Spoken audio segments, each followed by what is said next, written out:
Hi, this is Teresa Martin from Lower Cape TV, and welcome to this month's Legislative Update.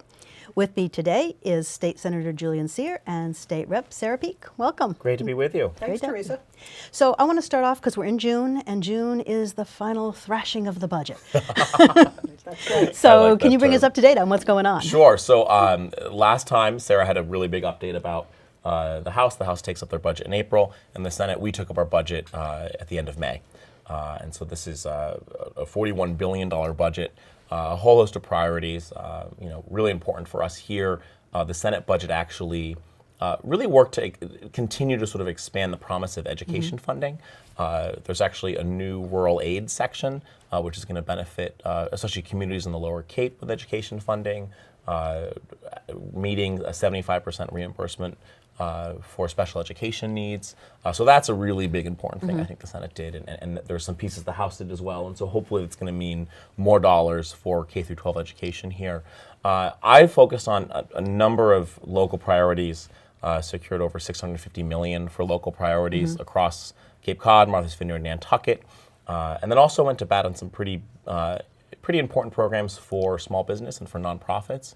So the state has been trying to figure out how do you recoup the costs of health insurance when you have individuals who, say, an employer in a small business or restaurant, or say a nonprofit like a nursing home provides health insurance, but their employer is able to qualify for a mass health plan or a connector care plan, right? It has it's a better product, right? It's cheaper and you get more coverage. So we've seen a whole migration of that, and the governor came up with a proposal around having a surcharge on employers. Last year at $2,000, we negotiated that down to a surcharge on employers who have employees getting public health insurance at $750. But it's been a real burden, specifically on small and seasonal businesses that have pretty tight cash flow, and also on nonprofits or entities in the public service, right? A skilled nursing facility or an entity like Capabilities, which receives a lot of state funds, and basically it's a reimbursement rate from the state. They've been getting these bills, it's April 1st, and out of the blue, you owe $26,000 to the state. And it's due April 30th. In April, when our season hasn't begun and people are at the scraping the bottom of the barrel in their savings account from what they've put away from the season before. So both Julian's and my office, we were hearing from people left and right on this. So we filed an amendment that basically requires the administration to establish a waiver program or exemptions for small businesses, for seasonal businesses, and for entities that are involved in provision of public goods, like a skilled nursing, like a nursing home or a nonprofit. So that was adopted in the Senate budget. We're hopeful we can get that out of the conference committee, because that would be really provide some real relief, especially to businesses and small businesses here. The way that it was crafted sort of assumes that all businesses are created equal, and they're really all large. Not. And they're not, right? Right. And we know that here. Right. So there's that piece, and then a whole myriad of other things. But I certainly got some more funding on small business technical assistance grants, which are really important down here. And so now we have the conference committees are meeting, and the conference committee meeting, and we'll see. How close hopefully are we on these things? Because there have been years It's a where it's been like this, and there have been years where it's pretty similar. So it's a back and forth between the House and the Senate. I just heard the other day that the budget binder is about this thick, that they got through the first 700 items in that. So I don't know if that represents a third or half or something. They're making progress. Because this is the second year of our 2-year session, we're under, in a way, a more tight timeline. Because under the Constitution, we as a body cannot meet in a formal, recorded vote-taking way after July 31st. So I know there's a commitment on both the House leadership and the Senate leadership to get the final budget done on July 1st or a day or two within the 1st of July. Julian and I will probably be taking the ferry up on the 3rd of July to go vote on it. But to get it done in a timely way, because also under the Constitution, the governor has 10 days in which to sign the budget or veto it or do his line item vetoes. And then, of course, we as the legislature have the opportunity to take a look at what those vetoes are and make a decision whether by a 2/3 vote we want to override any of them. So we can't get him the budget on the 20th of July because that won't leave us any time to override the vetoes. And as legislators, while we have a great working relationship with the governor, we don't want timing to result in him having the last word. We like to have the last word. So we are, they are, pedal to the metal, as they say, to get this, $40 billion budget negotiated and back to the respective branches for enactment on the final conference report in a timely way.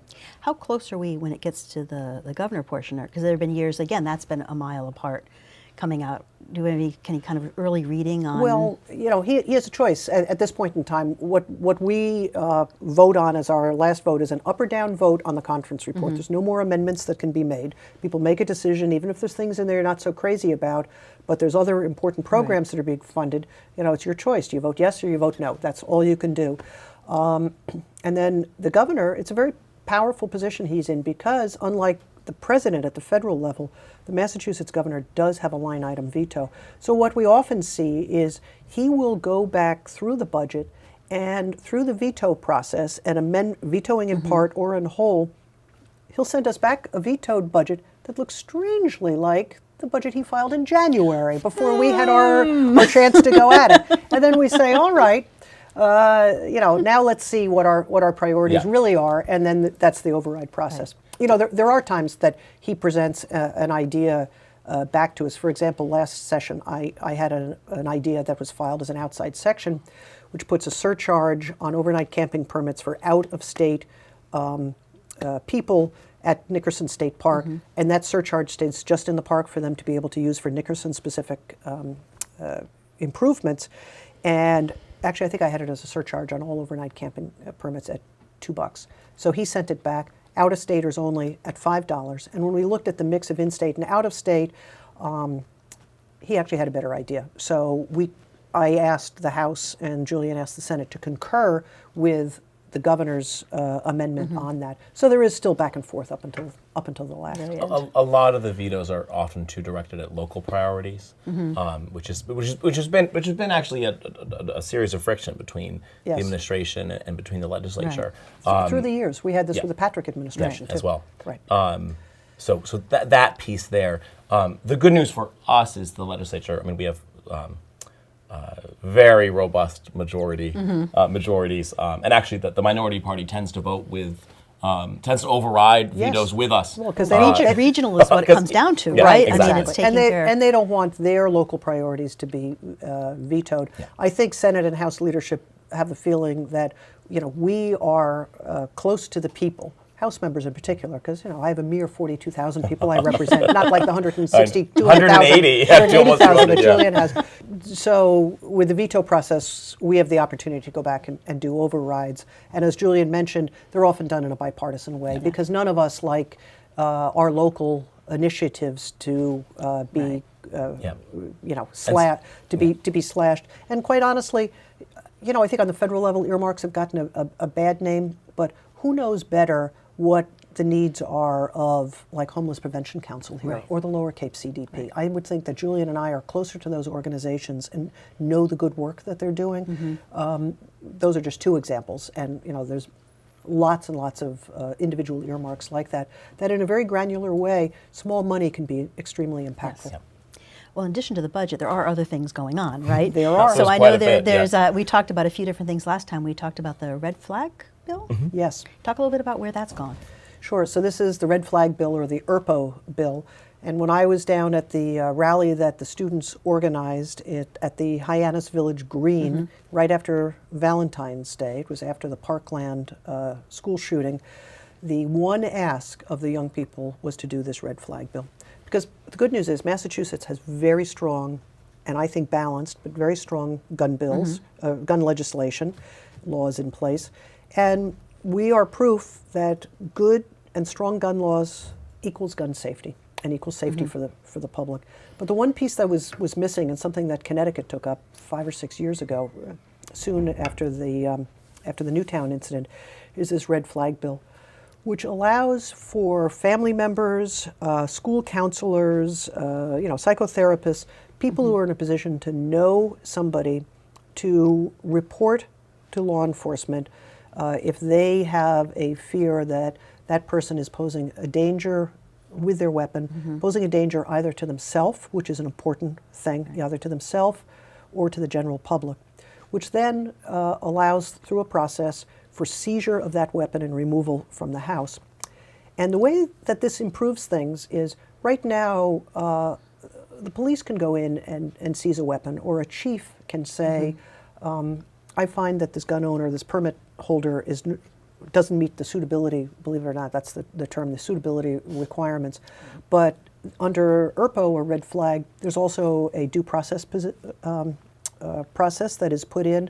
So the person whose gun is being seized has the opportunity for the day in court and to make the case about why that seizure was either falsely done, or the judge can make a decision that it's appropriately done. And the seizure is not forever either.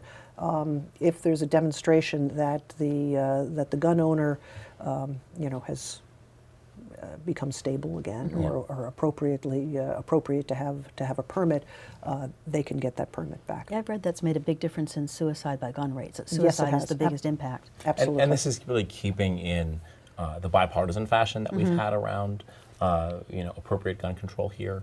This passed overwhelmingly in the House. Yeah, I think there were 4 people who voted no on it out of the That's 158 we have now sitting members in the House. And in the Senate, we passed it last week. So it's just a few little details are being worked out. Right. But certainly something that going we forward. we move swiftly on, at least from a legislative perspective. That's right. Because we are deliberative bodies, Right. so sometimes we're not. That's right. Not as speedy, but Right. often that process, right, gives you a better product in your writing law. And this week coming up is all about the environment Yep. and That's climate what I was change. gonna The ask, Senate's yeah. taking up a big climate change bill.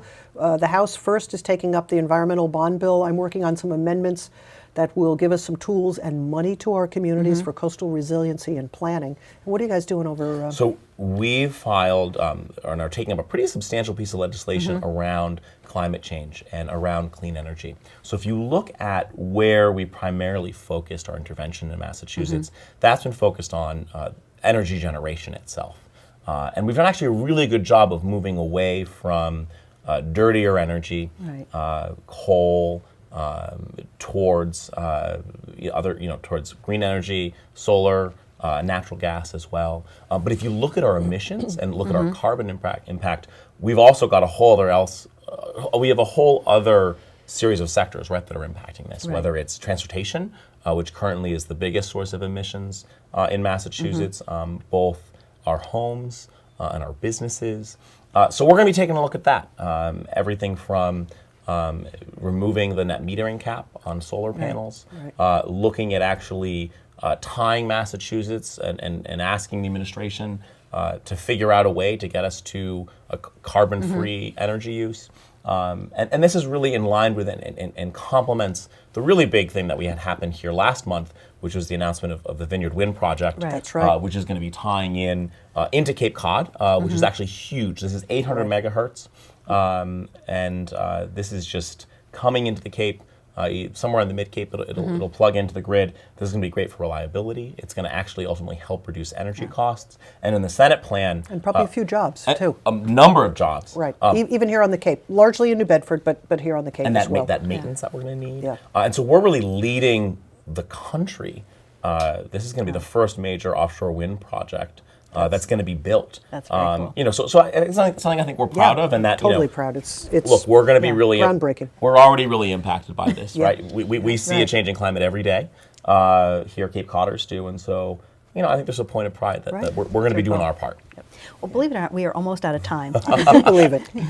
Is there any last kind of things that we'll be looking forward to in next month besides hearing what's really happening with the budget? Right. So healthcare reform and housing on the Yep. House side, plus a number of things that are in conference committee coming out. I'm on the conference committee for the short-term rental bill, Right. the so-called Airbnb bill. Sworn to secrecy while the committee members are meeting, but I would think by the time we get together next, we'll have a final bill and be able to talk about that as well. Well, that's exciting. And Yeah, once this, again, this is the sprint to the finish line. yes, that's Yeah. right. That's Yeah. right. So we are out of time, incredibly enough. But I thank you once again for being here. And this is Teresa Martin from Lower Cape TV. With me today has been State Senator Julian Cyr and State Representative Sarah Peake. Until next Teresa. month. Yep. Great as always.